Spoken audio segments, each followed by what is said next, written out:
ఏం చేయమన్నారు? ప్రార్థన చేయమన్నారు. ప్రార్థన పెట్టండి అన్నారు. అంటే వాక్యము చెప్పటం వలన ఒక వ్యక్తి ఏమవుతారంటే అందులో ఒక మాట అయినా కానీ వారు మనసులో పెట్టుకొని వారు ఏమవుతారో తెలుసంటే మారిపోతారు.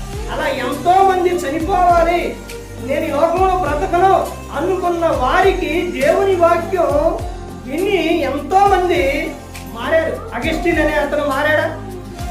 అలా ఎంతో మంది చాలా మంది కూడా మారారు. వాక్యాన్ని ఏం చేయాలని అంటే ప్రకటించాలి. ఇక్కడ విన్న వాక్యాన్ని బయటికి వెళ్ళిన తర్వాత ఏం చేయాలి? ప్రకటించాలి, చెప్పాలి. అనేకులు చెప్పాలండి. యోజన ఫోన్ వచ్చింది, నువ్వు ఎక్కడెక్కడికో వెళ్ళి చెప్పే అవకాశం నీకు లేకపోతే ఈ రోజున నీ చేతిలోకే ఏమొచ్చింది? ఫోన్ వచ్చింది. ఆ ప్రతి ఒక్కరి దగ్గర ప్రతి ఒక్క అందరికీ లేకపోయినా ఒక